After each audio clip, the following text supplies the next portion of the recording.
Why, hello and welcome back to Talk of the Traitors. Welcome back. This is a mini-series from Talk of the Townsends where we talk about the latest series of The Traitors, and it's the final week. It's the ultimate week. It is the ultimate week. I am so excited to be back. Me too. Talking Traitors with you. I'm also it's a bit bittersweet for me because I don't want it to end. Me neither. But also, I'm loving it. My first note that I made when watching the episode was wonderful establishing shots of wildlife. You gasped. I gasped. You gasped out loud. I feel like they got an extra good camera for extra high def. The shots of the birds. Well, they might have gone into the old video archive and just found some 4K footage of birds and slide them. I think sometimes they do that. They type lake into Getty Images and see what they can find. Are we going to talk about it in chronological order? Because if we are, I guess we should talk about Joe going. Yes. Now, if there's one thing we love doing on this show, say it with me, Hannah. It's taking accountability. We swore up and down, we swore blind that it was going to be Jake. We were certain because they said this person is a traitor hunter. Yeah. Joe wasn't a traitor hunter in any way, shape or form. What I find really interesting in the editing of this year's Traitors is the editors are leaving in little breadcrumbs for us of things that we didn't see. Yeah. So when Joe was murdered, Claudia came into the breakfast room and was like, Joe was the best. And all of the castmates were like, Joe was wonderful. He was so much fun. I'll say the editors didn't show him in that light whatsoever. I think he was getting a slight villain edit. It wasn't too harsh. Yeah, I did have a slight kind of 180 on Joe because maybe he did get a villain edit. I mean, the stuff they showed us of Joe made him seem a little bit, I don't know, negative at times. Yeah. But it's a bit like Alex. Apparently there was all this off-screen stuff of him being Mr. Happy Clappy. I mean, was it Francesca literally said, I hope Joe goes to the final, even if I don't. I hope he goes in my place. She said, I'd rather he went than me. Yeah, I mean, I guess she just really wants him to turn right. Was it? Turn left on the aeroplane. She really wanted him sat in first class, ahead of putting her boys through uni. She's like, it would be an honour for my boys, uneducated, to watch Joe soaring through the skies. But there's a variation of a comment that we've had on lots of our videos where people go, it's only an hour, they can't fit everything in. And first of all, these are really, really advanced editors and producers. They put in what they want to put in. Yes. And yeah, it's an hour, but you can fit a lot in. And they are, as you say, they're fitting a lot in. It's just not this stuff. And I will say, there's a lot we could cut from the challenges. And I think that is what, if you speak to most people, they would say, watching the little figurine turn quite slowly for quite a lot of it and missing out key beats in the stories of some of these characters and their friendships. And those tales are, I think, what people want to see versus long drawn out challenges. It's like Game of Thrones, right? You never watched it, but people always think, oh, Game of Thrones, people loved it for the dragons and the battles. And it's like, that was cool. But actually the most exciting stuff in Game of Thrones was just the people being mates and betraying each other and the palace intrigue. Yeah. And every so often they do a battle. The battle's fun, but you're almost like, okay, yeah, the battle's fun, but I can't wait to hear what he has to say about that mean comment from earlier. It's like that. I think they think we want these big showy challenges, but a lot of the time I'm like, when can we get back to when can we leave the fireworks factory? I will say, though, there was a moment when Alexander stepped up during that challenge to take the role of the Two-Face, and I thought, he's going to sacrifice himself. He was sacrificing himself to the big chess. He, as always, was just a giggly little guy this episode. He's always having fun. It's so charming. I love him. When the big, scary chess piece didn't go to his thing, he was like, he was literally, he did a tee-hee-hee. He was tee-hee-heeing. I will say I completely agree that, most people are not into the challenges. I do think, credit where it's due, they've worked really hard on the challenges this year. They've made them really interesting. They've tried to include a little bit of treachery in the makeup of the challenges. Yes. They're not just doing random team building exercises anymore. They actually do have some kind of element. The problem is the traitors don't really bite a lot of the time. In that challenge, the thing that did really make me laugh was the chess piece turning, touching it, and then the next shot was the fox on the ground where it obviously hadn't knocked it over. What was that YouTube channel of that guy who made those terrible edits that we used to watch? Oh, Ted Krusty. Ted Krusty. Yeah. It was a bit of Ted Krusty editing. Yeah, because the giant traitor statue would very gently, vaguely move towards the piece, and then there'd be a close-up shot of it crashing to the ground. They clearly filmed 8 hours later. Yeah, that was making me laugh. The people on this season of The Traitors have probably suffered more than any other group of contestants. Part of that is the challenges. Part of that is just like unlucky weather conditions. Miserable. That challenge looked miserable. It looked miserable in that rain. And I feel sorry for Alexander because he's already had to freeze his little bottom off doing the death match. Yeah. And then he's stood there quivering on the chessboard. He's just like, when can I go inside? I've already been in a cage. He's come out of that cage and he's not doing just fine. Oh, The Killers. the Killers. That's not the usual Killers reference we make. Usually we do the, are you faithful or are you traitor? When you get that in your head, it does not move. Well, that's the power of yin. Before we go into talking about Queen Mina and what went down, let's talk about Jake, because he is getting on my last nerve. Honestly, I see him when I say things like that, like I see him like as a character in a little play, but like when he was like, it has to be a male traitor. And the thing is like I kind of can understand where he's coming from. Obviously, Alexander came back with like an all-female traitor group is actually completely plausible, which I appreciated. But I guess Jake's not saying it's impossible that it's all females. He's just saying that, like, I don't know. But again, he's a bit of a dog with a bone, isn't he? He's is. decided, because I know that they don't have much to go on. Some would say nothing. But it would drive me crazy, people coming up with theories of just like, we've only seen women, so there must be a man, because that's just it's not how the game works. With Jake, it's almost as if everyone has like a certain amount of detective powers in them. And Jake decided to use all his detective powers in one go, in one laser blast, when he noticed Linda turning in episode 1. Yeah. And once he did that, he has now lost any ability to sniff out. I don't know why he's seen as a traitor hunter. He's just so wildly wrong. At least he's got a little bit more humility about it than like Joe. I think the thing is no one actually wants the title of traitor hunter as group leader. No. Those in this scenario, it's not good to be seen as any of those things. And in some ways, I think that they're just like happy for him to take it. I think they almost back their own theories in their own head of trying to work things out. And they're like, oh, but he can take that crown because like, I just don't want that limelight. I almost feel like he's fallen a bit victim to a scam. Yeah, And he's seeing it as like, oh, quite nice to be labelled as the team leader. Whereas they're all like, it's not good to be labelled as the team leader. Yeah. This is famously a show where you need to be a wallflower in order to survive. You need to shrink into the background. The second someone, sticks their head above the parapet, it is exploded off their shoulders. Yeah. Do you think there's any element, because people always talk about this sort of, in hushed tones. Do you think there's any element of like real game playing from people where they're like being a bit deliberately dumb or voting for people they don't actually think is traitors because they don't want to be seen as too competent? Yes. I think so. I mean, we've spoken about the Australian traitors before, where there was a guy who was very, very obviously, clearly 100% a traitor, and they all knew it, but they didn't vote him because he had a couple of mates in there who he was basically keeping in his mates. He would never do the like traitorous thing of killing someone close to you. Like it was obvious his game plan. And I almost think in season 1 of the UK traitors, I think Hannah was on to Wilf. I wouldn't have been surprised if deep down she thought there is a big possibility it's Wilf. But me sticking with him is going to get me to the end. Yeah, because if I had a best mate in there who I was sure was a traitor, why would you turn on them? Why? Well, why would you start saying, I think they're a traitor? So much smarter to stick with them. So, yeah, I think you're right. I think maybe people have been at some point. I'm trying to think of like who in the group is doing that, but there must be instances where they're all being a little bit... Leanne didn't vote Mina. Can we talk about Leanne, actually? Because there's a couple of things going on with Leanne. First of all, at least in this episode, the way she's edited, it's like she's the main character. Yes. I don't know if that was just a thing they did for this episode or maybe that's some sort of hint about her going far, but I feel like she is very much, in terms of screen time, in terms of opinion, like they're positioning her as like the main character. Yeah. There's a lot of Leanne in this episode. You think of like how much we hear from like Francesca versus how much we hear from Leanne. I suppose there was a bit of tension because she got named, what was it? She said the most two-faced. Two-faced, which she didn't take well. She did not take that well. Which I could have told you she wasn't going to take that well, and I've never met the girl. Which I guess is why they picked her. I'm going to put it out there. I think they're pinning Leanne up to be the person who gets his secret power. Do you think? I'm guessing so, because you're right. It was so Leanne focused this episode. She's quite fiery though, so I guess she's good TV. She's not going to get banished tomorrow.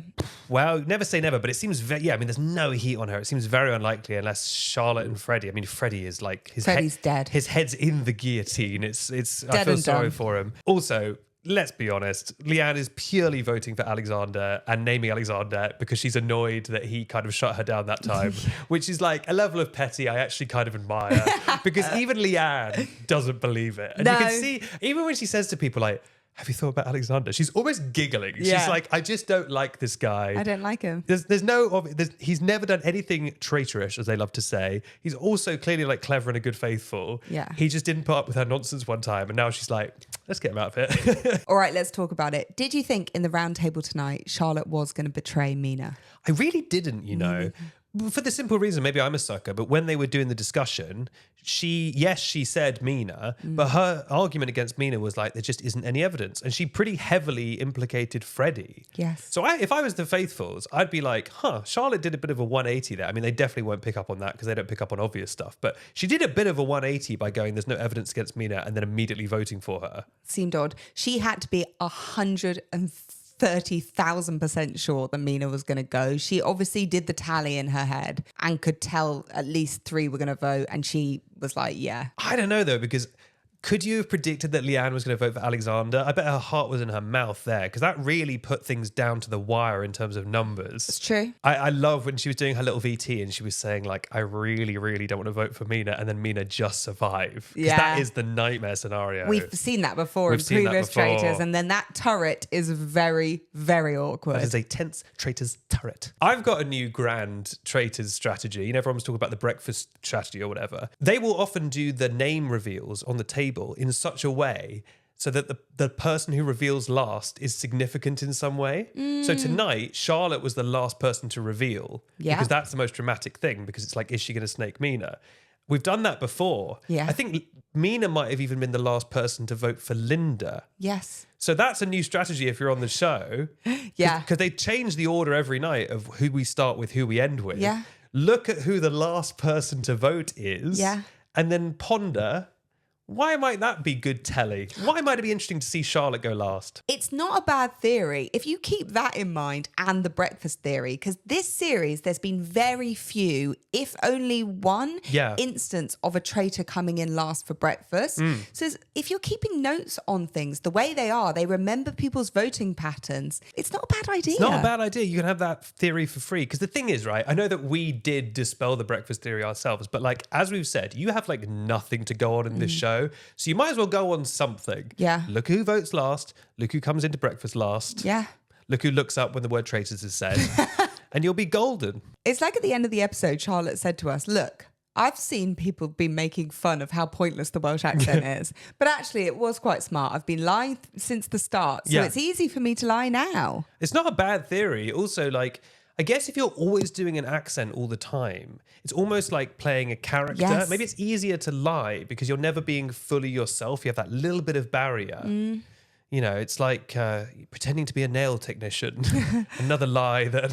That's kind of just not come out. The whole episode was focused on Leanne, and yet it's not come out at all. And if she wins, like, will she ever reveal that? What did we think of Mina's leaving speech? I mean, yeah, bittersweet. I wish she'd done a little bit more of a flourish. I think she earned a Paul-style bow. Yes. I think she was feeling it had become uncomfortable because Leanne was red hot fuming about the two-faced thing. There'd been a lot of lying in scenarios where it was like, we're friends, aren't we? We never lie to each other. And she's had to look people in the eye a lot. So interesting for her to say from the start that I was. Because if you get recruited, I feel like you're not allowed to put in that additional piece of info. Yeah, I asked you this the other day. Are you allowed to stand up and say, I was recruited? I don't think you're allowed to say that then because it's too much of a giveaway. It's too much of a giveaway, exactly. But from the start, that's not a clue. Well, it kind of is a clue. I kind of would have liked it if Mina had done like, a longer speech, maybe dropped a smoke bomb and disappeared in the smoke. Yeah. Something like that. But Alexander's reaction was brilliant to that. also an actual acknowledgement of a misspelled name on the Traitors. What a fourth wall break. And Alexander, bless him, being like, oh no, not me as well. He was so disappointed in himself. He was, bless him. And you spelt my name wrong.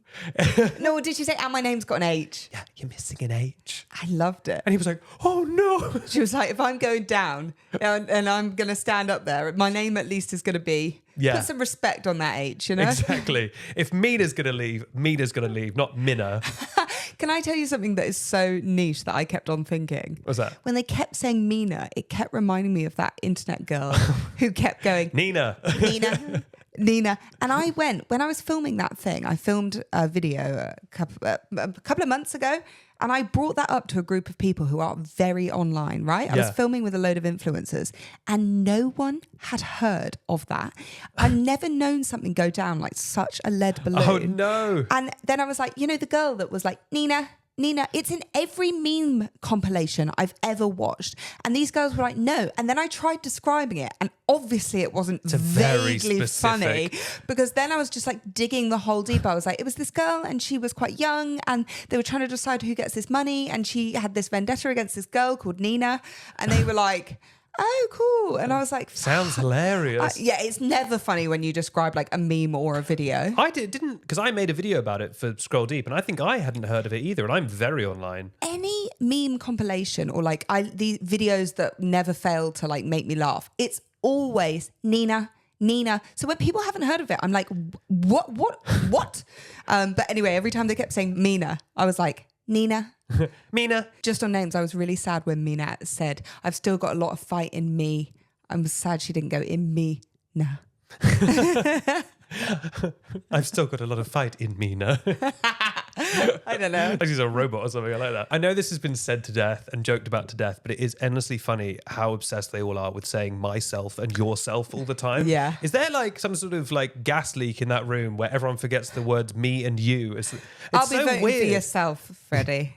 Obviously, myself, I am suspicious of yourself, and what everyone here and what they selves have been said, I will be voting for yourself from myself. Does it work? Is it grammatically correct? It is. I've got myself in enough trouble these days with my biopic video, but it's not correct. You should just say me or you. But how? So I have voted for you, Freddy. Yeah. Yeah. Not to go on a tangent, I think sometimes people do things because they think it sounds more polite. Yes. Or they think it's more formal. But weirdly, the more formal thing technically is the thing that sounds less formal. Because myself is like a really specific word that you use when you're like, I'm by myself. Like it's very like specific in its use cases. As soon as someone throws out I'll be voting for yourself, everyone's like, I'll be voting for yourself, actually. Yeah, and myself, I'll be voting for myself. And I look forward to the 1 billion comments and emails I'm going to get from grammar people who are going to tell me that actually myself is actually acceptable or whatever. And then as if this podcast is some sort of play with lots of different parts, I guess the final part, we obviously saw the recruitment of Freddy, who literally had no choice. No.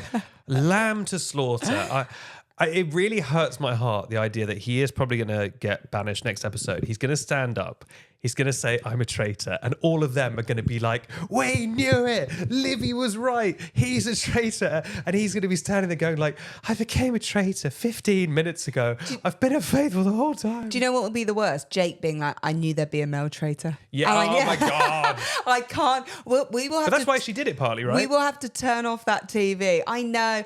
And like, Freddy suspects, but he doesn't fully understand. I know. I don't think he realizes quite how much he's being used. Yes. Because it's like, it's almost so blatant how much she's using him that it's like, you almost don't want to believe a person could do that. I know. Can we talk actually about Charlotte's incredible 5D chess move of deliberately targeting Leanne because she knows Leanne has the shield, but she hasn't told Freddy that she knows Leanne has the shield. So Freddy thinks he's killing Leanne, but then Leanne will survive, and then Leanne will know that Freddy didn't know she had the shield, and then and Leanne will suspect Freddy. It's so smart. I am waiting for the scene where Leanne says, but I told them that I had a shield. And Charlotte at the breakfast room, like... Charlotte's there with her Welsh cakes. But could they think that they recruited? They might think that they've recruited. Because that might work against her game plan. Because if they knew that there was an attempted murder. It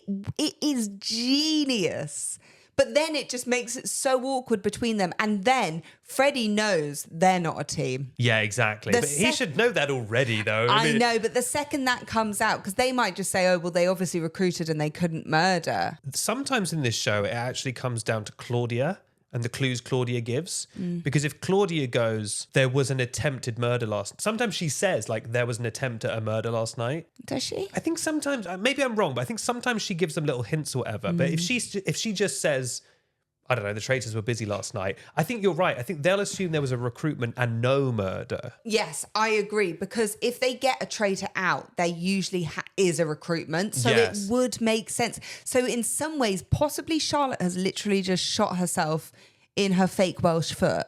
Why have we stopped calling her fake Welsh?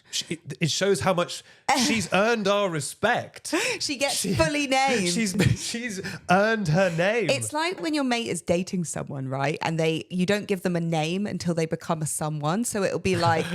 If you met them in a club, it'll be like Fibber's boy, blue hat. So you'll be like, oh, how's blue hat boy? How's Fibber's boy? And then when they suddenly make it in to the inner circle and they're like dating them, then you're like, oh, his name is James. Yeah. But it's like that with fake How is Welsh. your husband Jonathan doing? Yeah, exactly. Yes. How is Fibber's boy? But now Charlotte gets full names. So Charlotte maybe has fake Welsh. I'm going to go back to fake Welsh because I prefer it. Yes. Has maybe shot herself in the foot a little bit, because I think Freddy is going to go for the jugular once he realised she tried to stitch him up. Or do you think she'll say, I don't remember her saying that? Well, here's the thing. I think if they just think there's a recruitment, then her whole plan becomes moot, because Leanne... Well, I don't know, because Leanne loves revealing information. So maybe she'll tell the group, I only told these people anyway. And then maybe Freddy will clock it. But I think, yeah, she's possibly shot herself in the foot because she could have also just got another faithful out. She could have just thinned the herd. Yeah. Would it have been safer to just take out Alexandra or one of the other ones rather than trying to do this kind of advanced move to trick Freddy? Because also they're going to just vote Freddy out anyway. I definitely wouldn't have done this. I don't think I would have been gameplay enough to think of this. Oh, I never would have thought of it. When she said, like, do you know who got the shield? I was like, but she knows who got the shield. I hadn't even thought about, because also once you recruit someone, you kind of want to get them on side. It is crazy to snake them before at breakfast, basically. Literally. I've gone full circle, actually. I think it's maybe too clever for her own good, because I think they're just going to banish Freddy anyway, in which case he's already gone and you've just got one more faithful around the table than you needed to have. She probably should have just taken out someone. Who could she have taken out? Like Jake or something? Yeah. But also, you say Freddy going for the jugular. If Freddy turns around and starts gunning for Charlotte, everyone's just going to go, he's guilty. Yes. And he's just desperately trying. But if he gets up there and says, I'm a traitor, they'll be like, why did he go for Charlotte? But then she could be like, he was desperate in his final moments. He was going for anyone. I think at this point, it would take something crazy. It would take a real slip up, or indeed someone with a special power to work out that Charlotte's a traitor. At Leanne. I don't know if Leanne would pick Charlotte, but I think that's the only... I don't think they will ever banish her at this point. And that's a wrap. We have school tomorrow. We will be back with you tomorrow. Yes. In your inboxes. Check your podcast inbox and we will be there. How many episodes? You keep saying podcast inbox. What is that? I don't know. Thank you so much for listening. You can also find us, of course, on TikTok, and we have a YouTube channel. And also, we also have an Instagram, which we never plug. But it's really, yeah. It's Talk of the Townsends, and we'd love to grow it. It's dead. Speaking of dead and done and going for the jugular. Yeah. The Instagram algorithm is just... We try so hard with that little Instagram. No, we don't actually try that. We try kind of hard with that little Instagram. Let's take accountability. Yes. We try semi-hard. Yeah. And on that note... I don't know if I want to leave it on that note. See you tomorrow night, everybody. Bye.